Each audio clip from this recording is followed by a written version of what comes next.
خوش آمدید کہتا ہوں. آج 23 مارچ ہے، 20 شعبان المعظم ہے اور بدھ کا روز ہے. پروردگار کی بارگاہ میں دعا گو بھی ہوں اور پرامید بھی ہوں کہ پوری دنیا میں آپ جہاں کہیں بھی ہوں گے صفحے میں محمد والے محمد علیہ السلام کے خیر و عافیت ہوں گے. ناظرین، آپ کو ہمارے پروگرام کے فارمیٹ کا علم ہے. ہمارے پروگرام میں جو ہے وہ مسلسل قرآن کریم کے اوصاف کے اوپر جو ہے وہ گفتگو ہو رہی ہے. اس کو موضوع سخن جو ہے وہ بنائے ہم نے، اس کے اوپر بات ہو رہی ہے. اس کے اوپر نقاشات پیش کرنے کے لیے آپ کی خدمت میں ہمارے ساتھ موجود ہیں مولانا سید نجم الحسن نقوی صاحب. قبل آپ کو پروگرام میں خوش آمدید کہیں گے اور آپ کی خدمت میں سلام عرض کریں گے. جی السلام علیکم ورحمۃ اللہ وبرکاتہ. سب دیکھنے والوں جزاک اللہ قبل جزاک اللہ. جہاں سے تو ناظرین ہم نے پچھلے ہفتے گفتگو کو منقطع کیا تو روکا تھا، اس کو وہیں سے اس کو جو ہے وہ جاری کریں گے اور اس تسلسل کو جو ہے وہ آگے بڑھائیں گے. قبلہ قرآن کریم کی ایک صفت ہے قول، اور قول کے معنی اس حوالے سے کیا ہے یہاں پر، اس پہ قبلہ تھوڑی سی روشنی ڈال دیں. جی بسم اللہ الرحمن الرحیم. میں اس عنوان سے کہ قرآن کریم میں خود قرآن کریم کے کئی اوصاف جو ہیں وہ بیان ہوئے ہیں، اور یہ بات بہت ہی قابل توجہ ہے کہ اللہ نے اس قرآن کو کن زاویوں کے ساتھ اور کن عظمتوں کے ساتھ جو ہے وہ نازل فرمایا ہے. تو گزشتہ گفتگو میں عرض کیا تھا کہ لفظ قرآن جو ہے وہ بھی ایک صفت ہے قرآن کا. تو اس پہ کچھ نہ کچھ گفتگو عرض کی تھی، اور اسی اعتبار سے قرآن کو قول بھی اللہ نے ارشاد فرمایا ہے. سَنُلْقِي عَلَيْكَ قَوْلًا ثَقِيلًا، کہ قریب ہم آپ پر قول ثقیل جو ہے وہ القاء کریں گے. تو یہ قول ثقیل قرآن یعنی قول بھی ہے. تو اس اعتبار سے یہ قول کیا ہے، اس کے معنی کیا ہیں. قول ظاہر ہے کہ قول سے مراد جو ہے کلام ہے، قول سے مراد گفتگو ہے، قول کا معنی جو ہے وہ رائے ہے، قول کا بعض اوقات معنی جو ہے وہ عقیدہ ہے، اور قول کا معنی جو جن الفاظ کے ساتھ پروردگار نے کلام فرمایا ہے یا جس کے ذریعے جو ہے وہ نطق کیا گیا ہے اس کو قول کہتے ہیں. تو اس اعتبار سے قرآن کریم جو ہے اس کو قول بھی ہے. لیکن یہ ہے کہ خود یہ لفظ قول جیسے عرض کیا تھا گزشتہ نشست میں، یہ لفظ قرآن بھی بعض خصوصیات کے ساتھ آیا ہے. قرآن مجید ہے، قرآن کریم ہے، قرآن ہے، قرآن حکیم ہے، قرآن عزت ہے. تو یہ سارے اوصاف جو ہے قرآن کے ساتھ جو ہے وہ بیان ہوئے ہیں. اسی اگر آپ دیکھیں تو یہی لفظ قول جو ہے قرآن کریم میں 8 خصوصیات کے ساتھ جو ہے وہ بیان ہوا ہے. 8 خصوصیات کے ساتھ. جی قول سدید فرمایا ہے، قول معروف جو ہے وہ فرمایا گیا ہے. اسی طرح قول میسور یعنی آسان، قول میسور. قول کریم بھی ہے، قول مبین بھی ہے، قول بلیغ بھی استعمال ہوا ہے، قول عظیم بھی استعمال ہوا ہے، اور قول ثقیل بھی استعمال ہوا ہے. اگر آپ ان راویوں کو اگر مد نظر رکھیں تو قرآن کریم کی عظمتیں جو ہے وہ انسان ہے جتنا بھی سمجھنا چاہتا ہے اس کی عظمتیں جو ہیں وہ بڑھتی جاتی ہیں. وہ روایت میں ہے نا کہ نبی اکرم صلوات اللہ قرآن کریم ایک ایسا سمندر ہے کہ اس کی گہرائی میں جتنا اترتے جاؤ گے اس کی گہرائی میں اضافہ ہوتا جائے گا. بہت ہی خوبصورت ہے یہ بات. تو اس اعتبار سے وہ لہٰذا بطور کلی جو ہے یہ قول استعمال ہوا ہے. تو قول مبین، قول کریم، قول سدید، قول ثقیل ایک بہت ہی خوبصورت تعبیر ہے. اس پہ میں بعد میں عرض کروں گا کہ اس سے کیا مراد ہے. تو اس اعتبار سے اس کا مطلب یہ ہے کہ قول سے مراد جو ہے وہ یہی قرآن کریم. اب اس کو دو زاویوں سے ابھی فی الحال قابل توجہ ہے. تو یہ قول ظاہر ہے کہ یہ قرآن کریم ہے.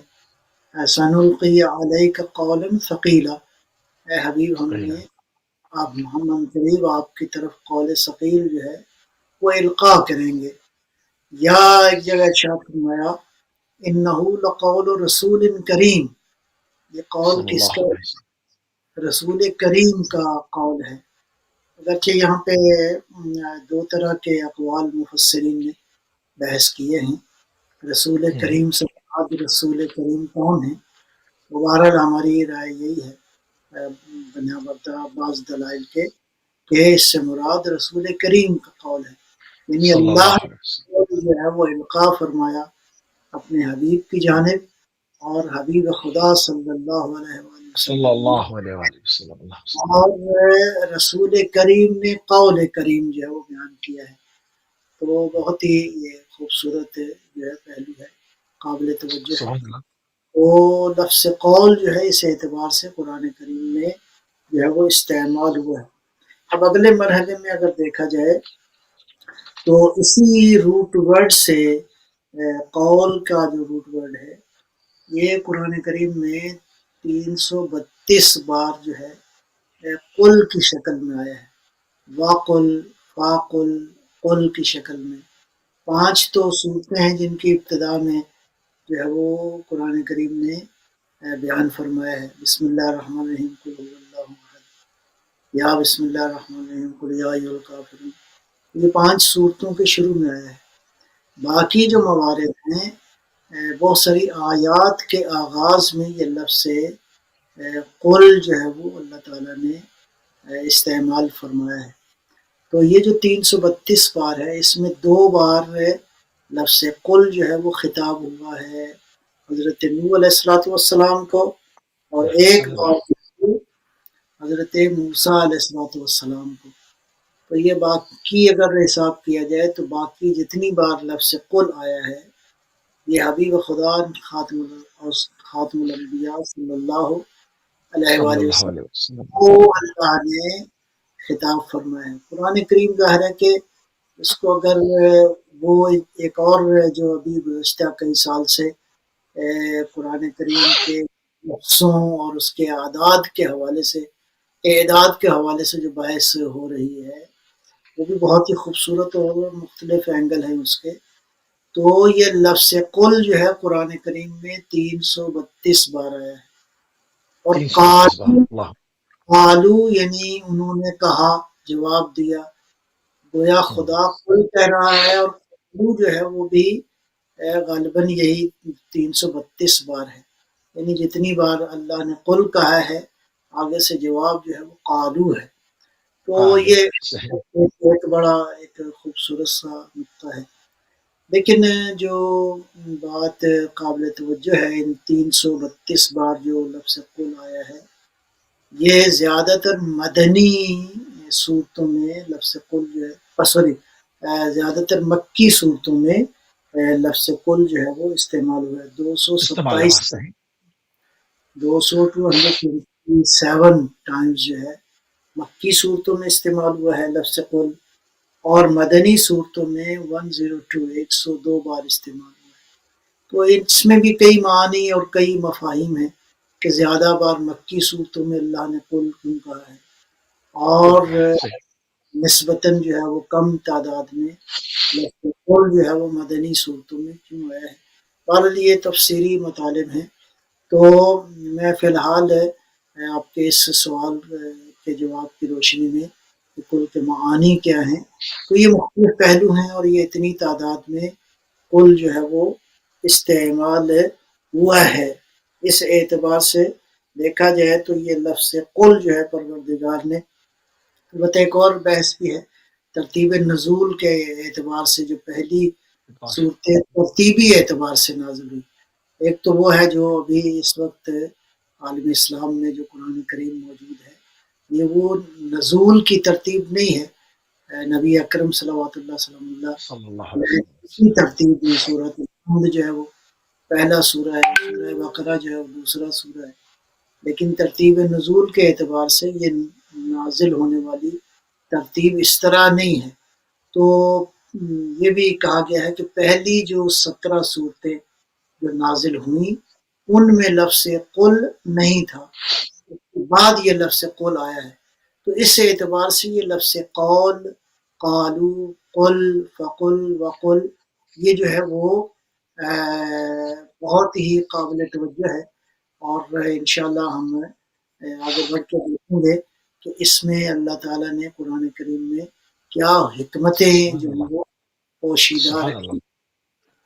جی بسم اللہ. سبحان اللہ. بہت ہی خوبصورت طریقے سے قبلہ جو ہے وہ اتنی گفتگو بھی فرما رہے تھے، اور قرآن کریم کی صفت قول اور اس کے کیا معنی ہیں، اور اس سے جو ہے اس کے اوپر ایک بات ہوئی. تو قول کی قبلہ اہمیت کیا ہے، تھوڑی سی اہمیت کے اوپر روشنی ڈالیں کہ جس طرح سے آپ نے کہا کہ مکی صورتوں میں جو ہے وہ زیادہ ہے، اور اس کے بعد جو ہے وہ نسبتاً مدنی صورتوں میں کم ہے. اس کی اہمیت کے حوالے سے کیا فرمائیں گے؟ میں ایک فی الحال پہلو جو ہے وہ یہ ہے کہ مکی صورتیں جو زیادہ تر یہ وہ زمانہ ہے کہ سرکار دو عالم صلی اللہ علیہ وآلہ وسلم جو ہے وہ آپ کے مخاطبین جو ہیں وہ غیر مسلم تھے اور مشرکین تھے، کفار تھے، اس طرح کے لوگ تھے. تو نتیجتاً زیادہ تر مباحث جیسا کہ مفسرین کہتے ہیں زیادہ تر مباحث جو ہیں وہ معارف کے حوالے سے ہیں، توحید کی بحثیں ہیں اور اس سے مربوط مباحث ہیں. تو اس اعتبار سے غالباً جو ہے وہ مکی صورتوں میں اس کا ذکر زیادہ ہوا ہے. مورد خطاب جو ہے وہ کوئی معین نہیں ہے، مختلف جو ہیں وہ اقوام، مختلف گروہ، مختلف قومیں جو ہیں وہ مورد خطاب ہیں. لیکن لفظ قل پہ میں تھوڑی سی بحث سرز کرنا چاہوں گا کہ قرآن کریم ظاہر کا قول خدا ہے، اور ایک آیت کے مطابق جو ہے وہ قول رسول کریم ہے. جب صلی یہ اللہ قول خدا ہے تو اب ایک بہت ہی قابل توجہ نکتہ ہے کہ خداوند قدوس نے قل کے ساتھ خطاب کیا ہے اپنے حبیب کو. صحیح. یعنی یوں سمجھا جائے کہ لفظ قل یہ بتا رہا ہے یہ براہ راست خطاب بشر کو نہیں ہے، حبیب خدا کو خطاب ہے. مثال کے سبحان طور اللہ. پر فرمایا بسم اللہ الرحمن الرحیم الرحمن قل الرحیم. اللہ صلی اللہ. قل هو اللہ احد. میرا حبیب آپ کہہ دیجئے کہ اللہ جو ہے وہ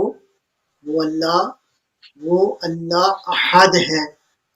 تو اب سوال یہ پیدا ہوتا ہے، ایک بحث یہ بھی ہے ایک طالب علم کی حیثیت سے، کہ اے پروردگار جب تو نے خطاب کر دیا اور تیرا قول حبیب کے ذریعے پہنچ گیا، تو اب درمیان میں لفظ قل جو ہے وہ قیامت تک اس کے باوجود بھی قرآن میں موجود ہے.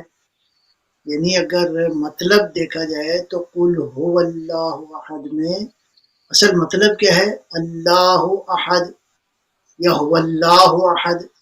جی اس لفظ قل کی کیا ضرورت ہے قیامت تک کے لیے، جبکہ نبی اکرم تو آج امت کے مابین نہیں ہیں. تو اس سوال کا جواب جو ہے وہ جو سمجھ میں آتا ہے وہ یہی ہے کہ جب تک صحیح. قرآن رہے، جب تک قرآن کے معارف رہیں گے، جب تک اللہ. قرآن کی حقیقت رہے گی، گویا نبی کا ریفرنس ضروری ہے. صحیح. سبحان اللہ. خوبصورت بات ہے یہ.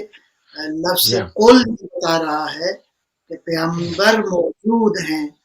اللہ گویا اپنے نبی کو خطاب فرما رہا ہے قل هو اللہ احد احد.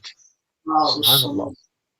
لہذا میں عرض کروں گا کہ اس لفظ قل کی اگر ساری آیتیں تو ابھی نہیں پڑھ سکتے، میں چند ایک ریفرنس کے طور پہ بھی پڑھوں گا کہ پروردگار نے جتنے معارف اور دین کے حقائق تھے اپنے نبی کو واسطہ قرار دے کر انسانوں تک پہنچائے ہیں.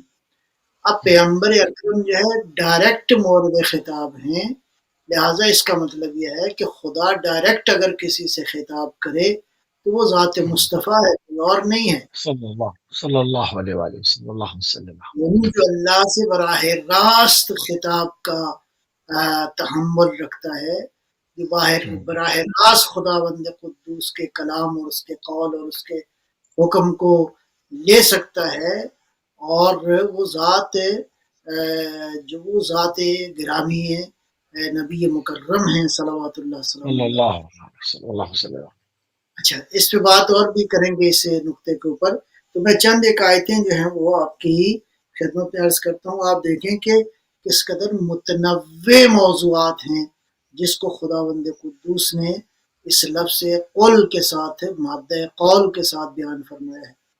فرمایا قل ہاتوا برہانکم ان کنتم صادقین، قیامت تک کے لیے ایک اصول دے دیا قرآن نے، قل میرا حبیب ان سے کہو اگر سچے ہو تو برہان لے آؤ۔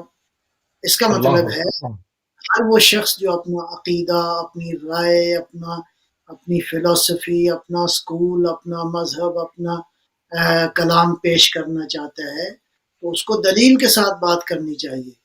یعنی یہ قیامت تک کے لیے قرآن نے اصول بیان کر دیا۔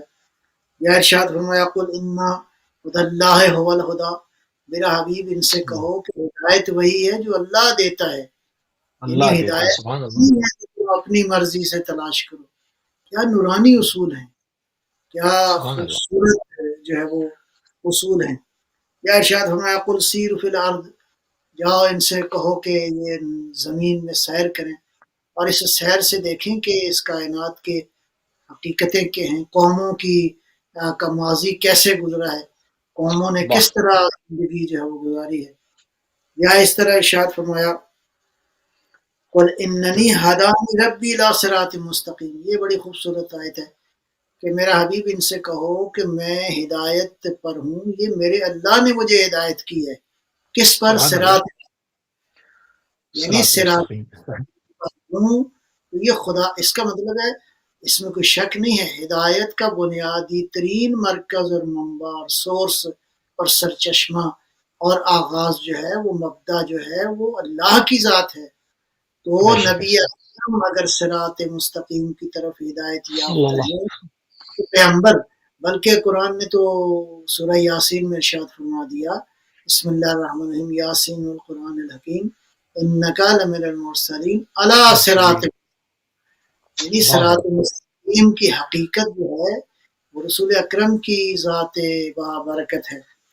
اس کے بعد یہ لفظ قل کو ذرا آپ دیکھتے جائیے، قل ان صلاتی و نسکی و محیای و مماتی للہ رب العالمین، یعنی زندگی کی ساری فلسفی اس میں بیان ہو گئی۔ میرا حبیب ان سے کہو ان صلاتی میری نماز، جی، نسکی میرے اعمال ہیں، و مماتی و حیات میری زندگی، میری موت جو ہے للہ رب العالمین، اس کا مطلب ہے زندگی کا کل جو اینگل ہے زندگی گزارنے کا وہ اللہ رب العالمین ہے۔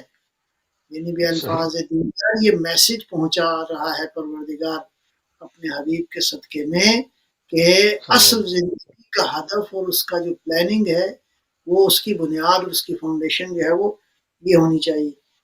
یا ارشاد فرمایا قل ان اللہ لا یأمر بالفحشاء، میرا اللہ جو ہے وہ یعنی فحشا یعنی برائی کا حکم تو نہیں دیتا، اس کا مطلب ہے دین سراپا نیکی کا حکم دیتا ہے۔ اچھا، اس کے بعد ایک دو چار آیتیں میں اور پڑھوں گا، اس کے بعد انشاءاللہ بسم اللہ اگلے سوال پہ چلیں۔ اور انما اتبع ما یوحی الی من ربی، یہ بہت ہی نورانی آیت ہے۔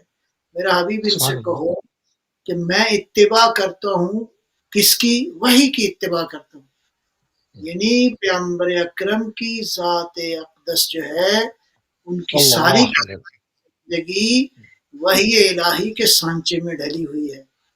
وما ينطق عن الهوى ان هو الا وحی یوحی۔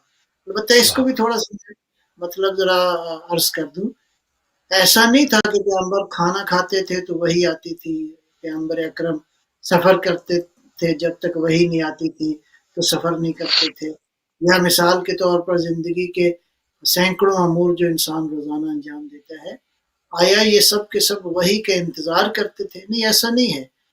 وحی سے مراد ہے کہ قرآن کریم ہے پہلے مرحلے میں۔ دوسرا ہم یہ کہتے ہیں یہ جو پیغمبر ارشاد فرما رہے ہیں میرا حبیب کہہ دو اتبع ما یوحی الی من ربی، میرے پروردگار کی طرف سے جو مجھے وحی ہوتی ہے میں اس کی اتباع کرتا ہوں.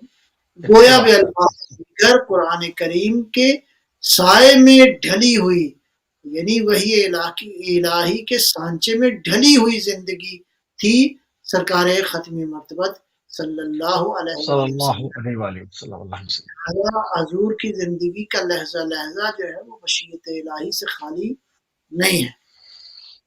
اچھا جی، اس کے بعد جو ہے وہ یہ بھی ایک خوبصورت آیت ہے، معمولاً اس کا ریفرنس بھی دیا جاتا ہے. قل کفا باللہ شہیدا بینی و بینکم ومن شہید. عنده کتاب. میرا حبیب کہہ دو قل کفا باللہ شہیدا، کہ گواہ اللہ کافی ہے، میرا گواہ جو ہے وہ کافی ہے. کون؟ اللہ. اور کافی ہے. وہ کے پاس علم کتاب ہے. علم علم کتاب ہے. صحیح. علم الکتاب کس کے اس کو پاس ہے؟ اس کو ذرا کھولیں قبلہ. کھولیں گے. علم الکتاب کس کے پاس ہے؟ ظاہر ہے کہ آپ جائیں امت میں پیغمبر اکرم کے بعد تو تلاش کریں کس نے دعویٰ یہ کیا ہے کہ ساری کتاب کا علم میرے پاس ہے، سوائے امیر اللہ اکبر. المومنین نبی طارق کے. سلام سلام علی محمد. اللہ ثابت اللہ. ہے علم الکتاب، وہ جو قرآن کے ساتھ ہے، قرآن اس کے ساتھ ہے، وہ جو حق کے ساتھ ہے، حق اس کے ساتھ ہے. یعنی قرآن میں اور اس میں کبھی جدائی ہوئی ہی نہیں ہے. وہی نہیں ہے. اللہ اکبر.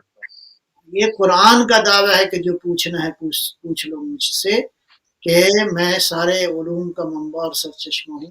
تو اس دعوے کو ثابت کرنے والی ذات کون ہے؟ وہی جس نے ممبر سلونی پہ بیٹھ کے فرمایا سلونی مولا سلونی انتفقدون. السلام علیکہ یا امیر المومنین. اللہ صلی اللہ. اللہ سلام. اکبر. اور مجھے ایک خوبصورت ریفرنس بھی یاد آ گیا اس فرمان کا.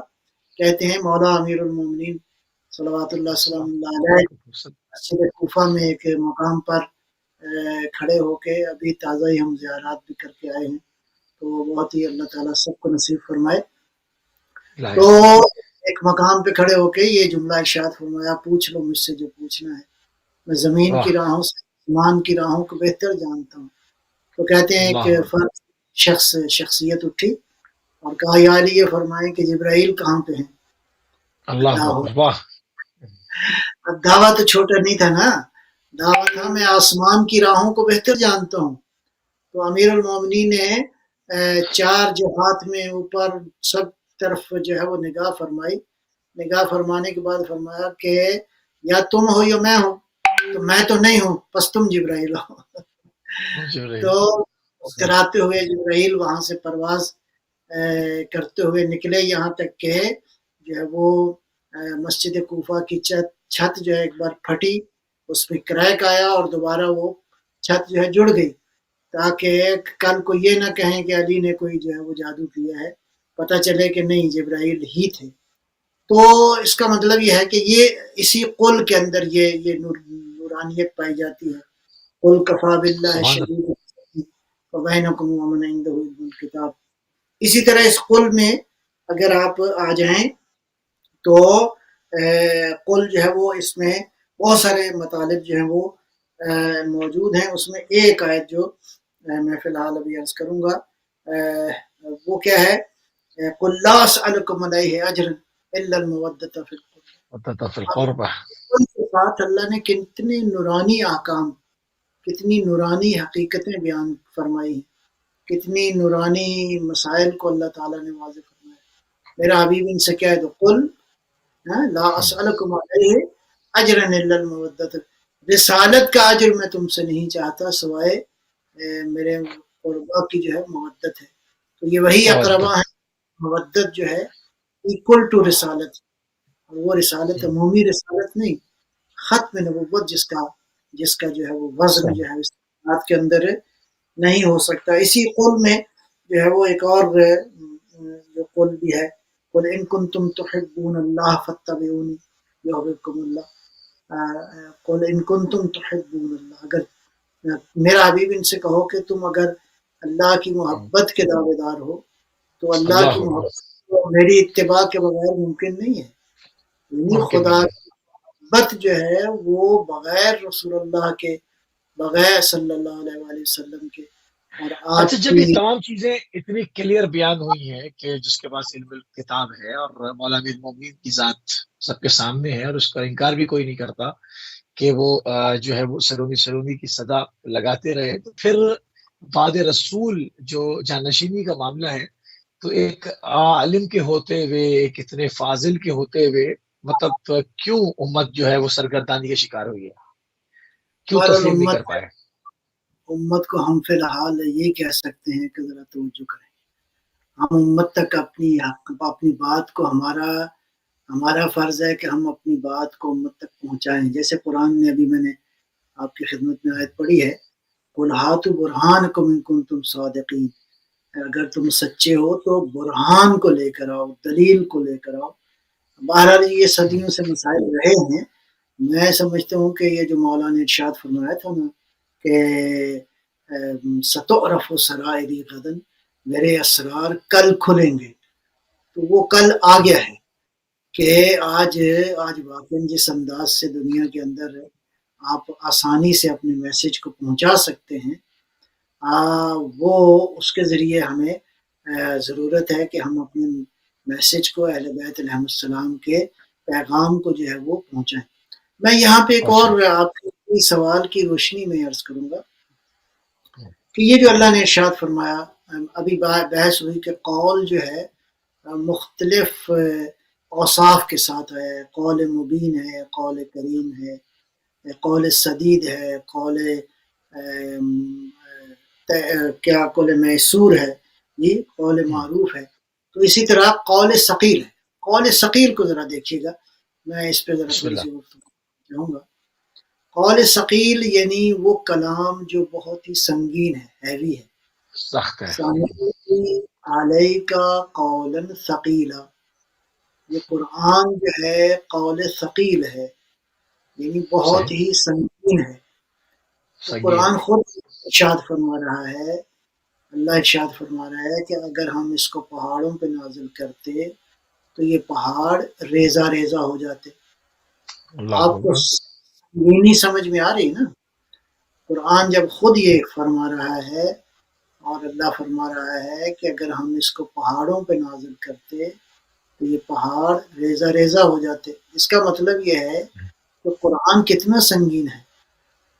بتائیے، سنگینی ظاہر ہے کہ یہ سنگینی معنوی ہے، یعنی حتیٰ یہ مادہ.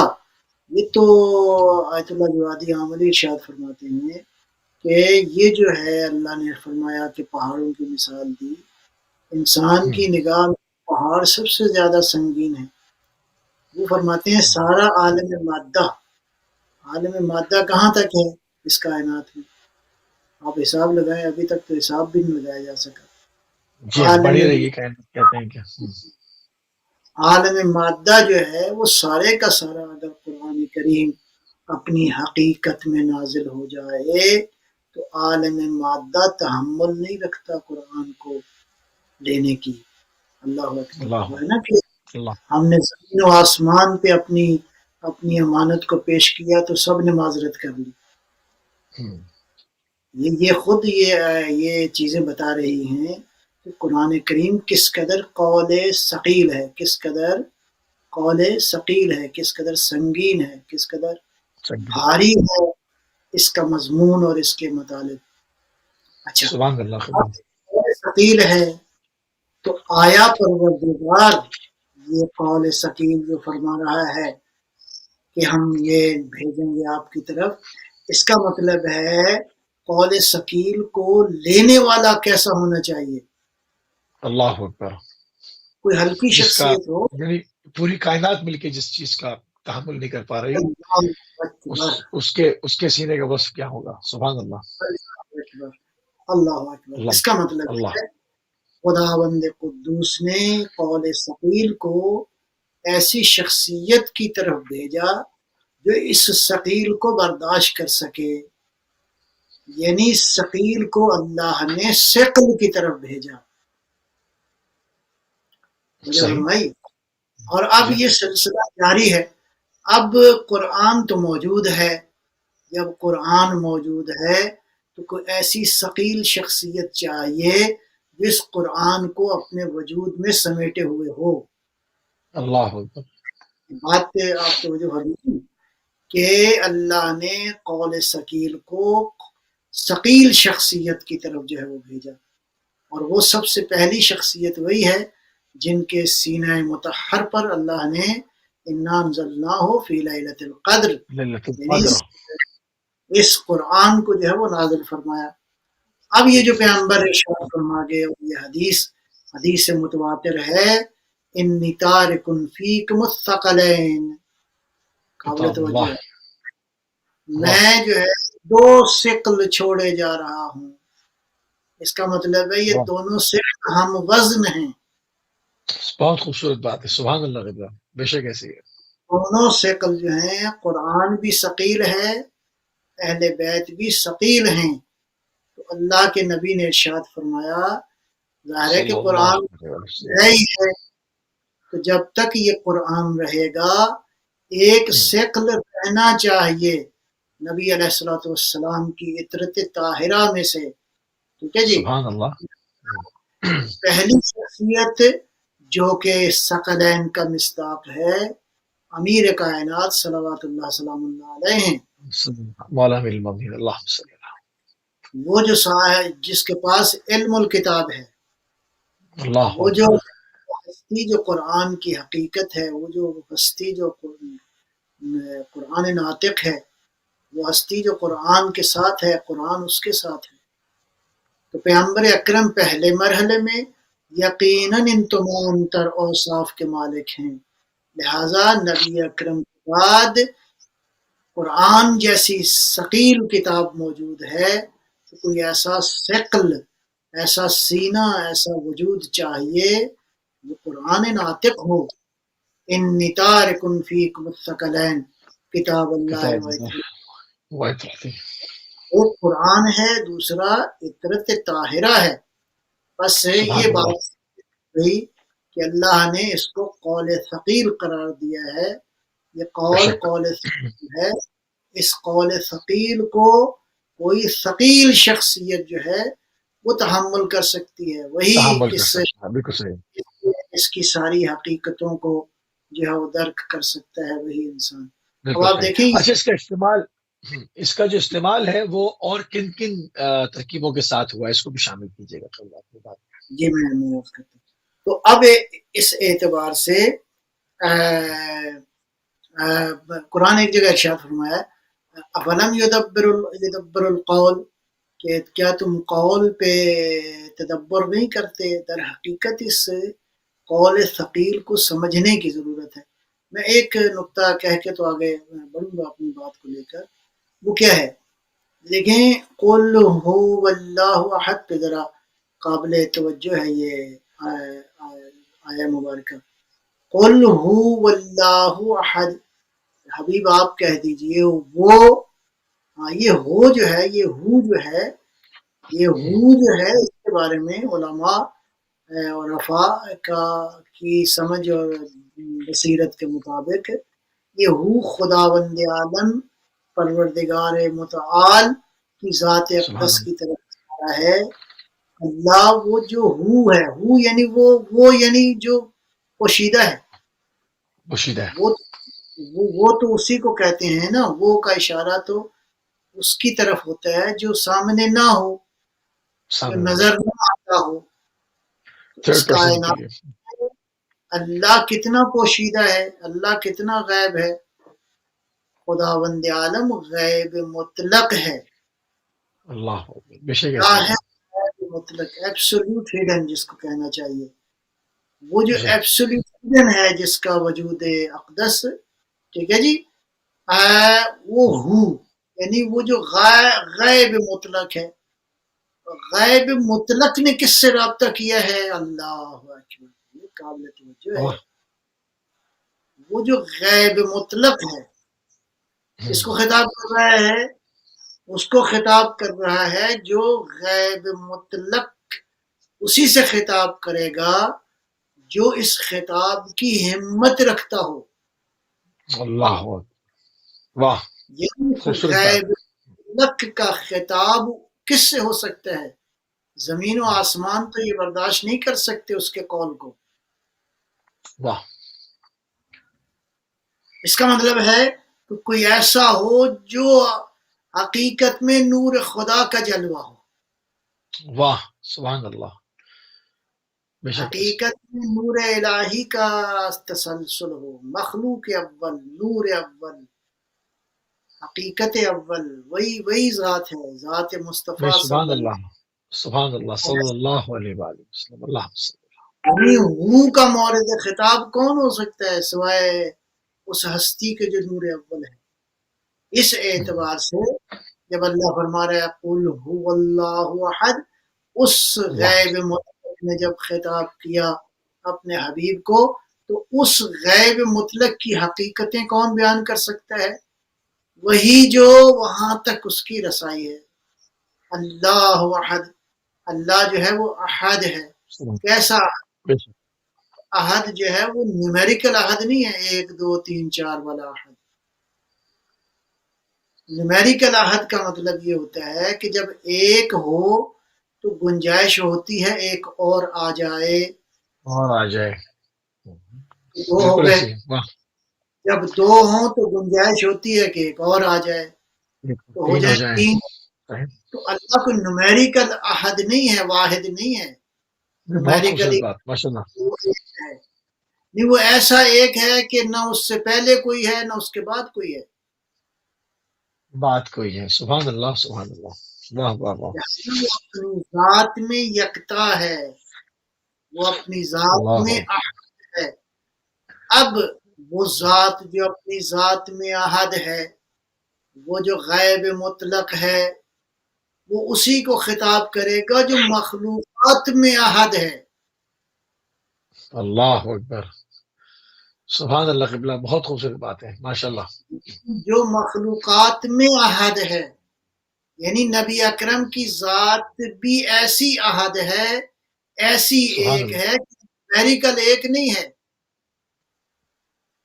وہ بھی ایک نہیں ہے، ہاں، لہذا اس وہ اعتبار یکتا، سے نبی اکرم جو ہے مخلوقات میں احد ہیں۔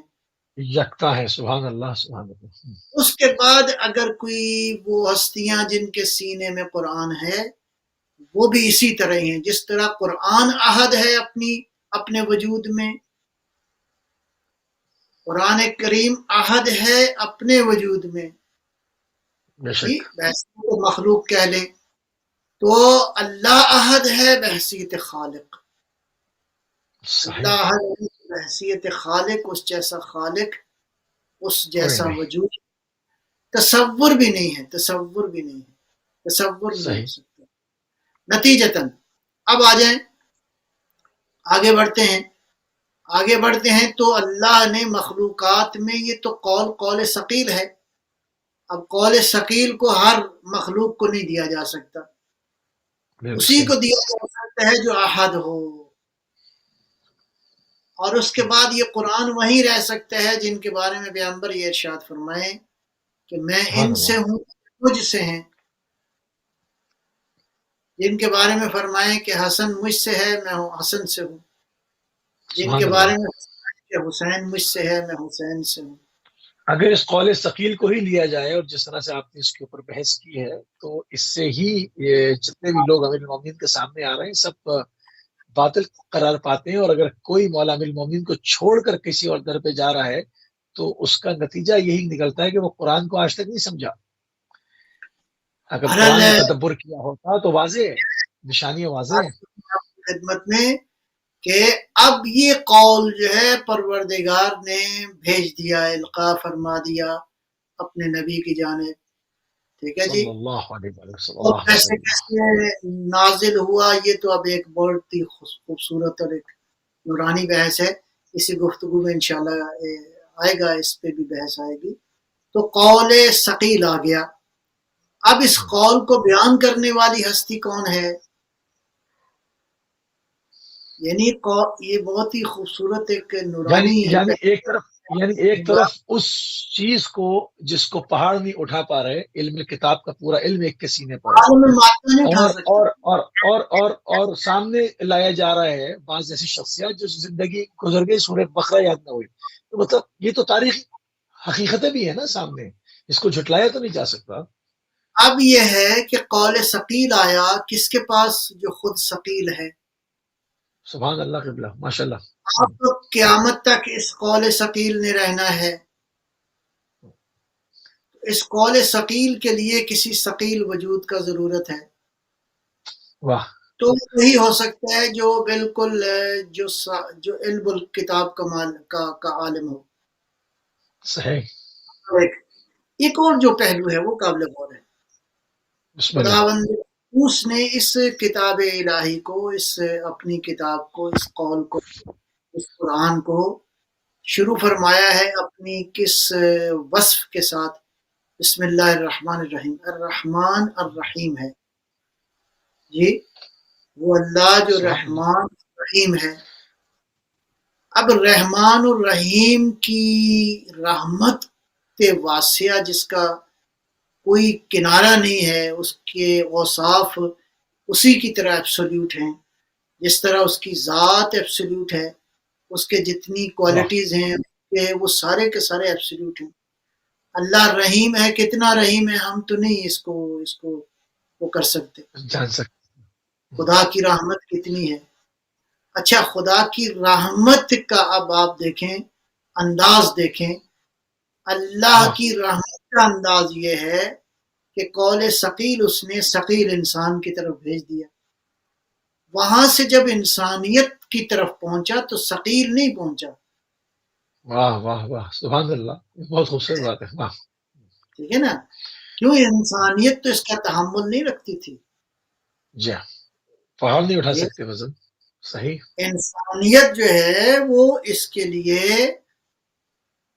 لیے جو ہے وہ تحمل نہیں رکھ آمد، سکتی.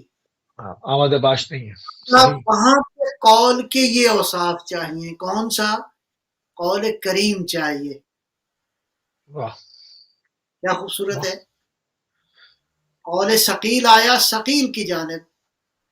آگے آیا ہے کس طرح؟ قول کریم کی طرح. کس نے دیا ہے؟ واہ. انہو قول رسول کریم. صلی اللہ علیہ وآلہ وسلم. اللہ وسلم. تو رسول کریم نے اس کو قول کریم کی شکل میں جو ہے وہ پیش کیا. انسان کو پہنچایا ہے. تو جو واہ. جتنا قریب جاتا جائے گا.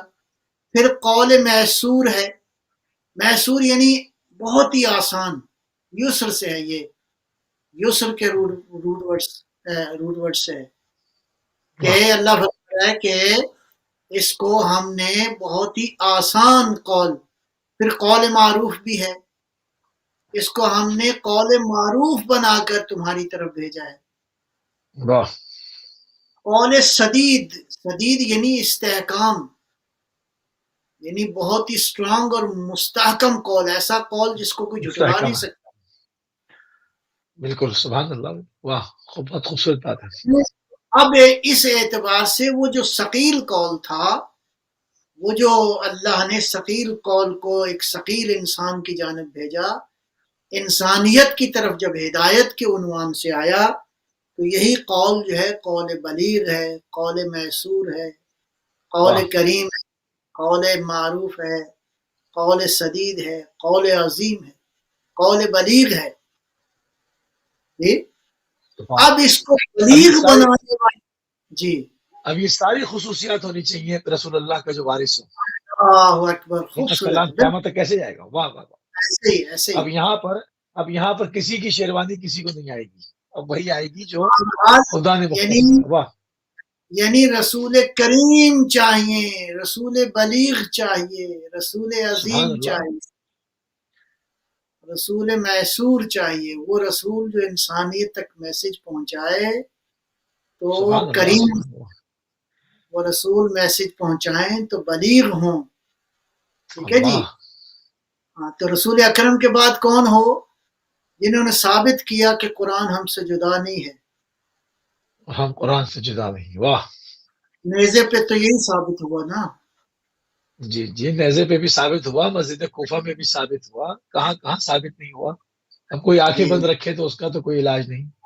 اب آخری وارث قرآن جب آئے گا اس قول علیہ السلام. ثقیل کو اللہ لے صلی کر، تو وہ کہے گا نا کل میرے جد نے، میرے دادا نے، میرے بزرگوں نے کہا تھا پوچھ لو مجھ سے جو پوچھنا ہے. سبحان تو آج اللہ. میں دعویٰ کر رہا ہوں پوچھ لو جو پوچھنا ہے مجھ سے. تو گویا وہ پوچھ جو لو. آخری پارے سے قرآن نے آنا ہے بے الفاظ دیگر، ہم کہتے ہیں نا یبن الآیات والمعجزات الموجودہ، واہ واہ. وہ جو آیات کا فرزند ہے، وہ جو سبحان اللہ. معجزات کا فرزند ہے. 4 منٹ ظاہر ہے لگے اس قبلہ. بسم اللہ. بات جو ہے وہ یعنی وہ جو آیات کا جس کے ساتھ اتنا تعلق ہے جیسے فرزند کا اللہ ہوتا ہے. اکبر. سبحان اللہ قبلہ. سبحان اللہ. سلام و یہ صاحب لفظ زمن پر. ہم لے اللہ ہیں کہ 1,24,000 نبیوں کے معجزات کا بیٹا آ رہا ہے. ہائے ہائے. اللہ اللہ. یوسف الآیات زہرا. یوسف وہ جو آیات یوسف زہرا سلام اللہ علیہ. وہ جو آیات بینات کا بیٹا ہے واہ. اس نے ملا ہے. ٹھیک ہے جی. تو لہذا اصل جو ہے قرآن کریم سے یقیناً اس میں کوئی شک نہیں ہے کہ قرآن کریم سے کوئی جتنا قریب ہوتا جائے گا قرآن کریم کے نور سے اس کے وجود میں نورانیت آئے گی. اچھا تو قرآن اتنا پڑھتے ہیں جھوم جھوم کے پڑھتے ہیں تو سمجھ میں کیوں نہیں آتا لوگوں کے؟ دیکھیں میں اس کو ایک مثال میں اکثر دی ہے آج پھر دیتا ہوں.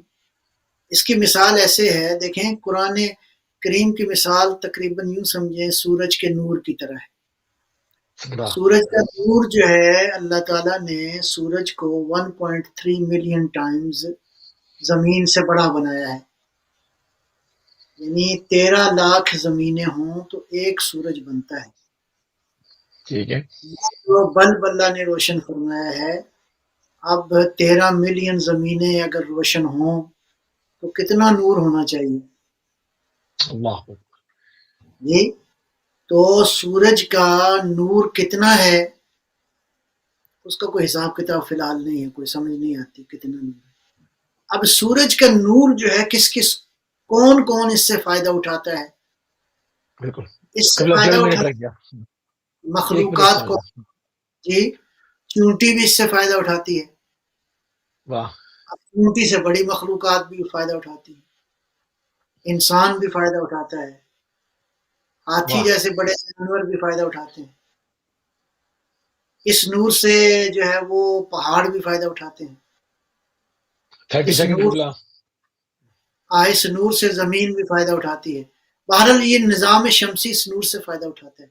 چونٹی اپنے وجود کے مطابق، واہ. سب اپنے اپنے وجود کے مطابق. سبحان اللہ قبلہ. واہ. اپنے وجود کے مطابق، نظام شمسی اپنے وجود کے مطابق. لہذا قرآن کریم اور اہل بیت کا نور تو اس کی کوئی حد نہیں ہے. حد نہیں ہے. واہ. جو جتنا قریب جائے گا، جو پڑھے گا، مطالعہ کرے گا، حفظ کرے گا، اس کو اتنا فائدہ ہوگا اتنا جتنا وہ. پہنچے گا. قبلہ یہاں پہ گفتگو کو روکتے ہیں اور ایک شعر کے ساتھ پروگرام کا جو ہے وہ اختتام کرتے ہیں کہ قصہ اسلام بن ذکر علی. قصہ اسلام بن ذکر علی ایک لفافہ ہے کہ جس میں خط نہ ہو. اسی کے ساتھ اپنے پروگرام کا اختتام کرتے ہیں اور انتہائی مشکور ہیں اور ممنون ہیں جناب مولانا نجم الحسن نقوی صاحب آپ کے قرآن کریم کے اوصاف کے اوپر ایک مختصر سے ٹائم میں رہتے ہوئے آپ نے بہت ہی خوبصورت گفتگو کی. انشاءاللہ یہاں پہ گفتگو ہم روکتے ہیں اور اگلی نشش میں زندگی رہی تو اس کو دوبارہ جاری کریں گے. اس وقت ہمارے پروگرام کا ٹائم تمام ہو گیا. ہماری اور آپ کی اگلی ملاقات کل یو کے ٹائم سے 5:30 بجے ہوگی. اجازت دیجیے. السلام علیکم ورحمۃ اللہ وبرکاتہ.